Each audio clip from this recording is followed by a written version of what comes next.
मुंबईत मनसेला मोठा धक्का बसलाय, कारण मनसेचे माजी नगरसेवक संतोष ढोरी यांनी भाजपमध्ये प्रवेश केलाय। तिकीट न मिळाल्यावरनं संतोष ढोरी पक्षात नाराज होते। मुंबई महापालिका निवडणुकीच्या तोंडावर मनसेला मोठं खिंडार पडलेलं आहे। आज दुपारी 1 वाजता अधिकृतरित्या त्यांचा प्रवेश होईल। आपण दृश्य बघतोय टेलिव्हिजन स्क्रीनवर। पालिका निवडणुकीच्या तोंडावर मनसेला मोठं खिंडार।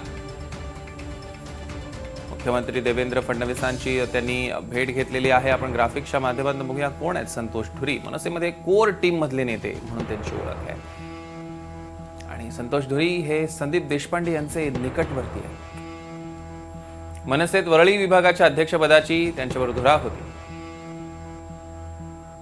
2012च्या निवडणुकीत मनसेचे ते नगरसेवक सुद्धा होते।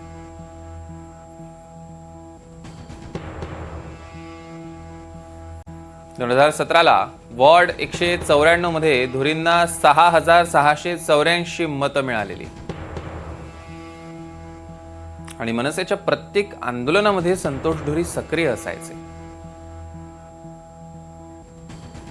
दरम्यान आणि आता हेच संतोष ढोरी मनसेची साथ सोडून भाजपचं कमळ हाती घेतात। त्यामुळे मुंबईत मनसेला मोठा धक्का म्हणावा लागेल, कारण संदीप देशपांडे यांचे अत्यंत निकटवर्तीय म्हणून त्यांची ओळख। तर काही वेळापूर्वीच त्यांनी माध्यमांशी संवाद साधला। काय म्हणाले ते बघूया।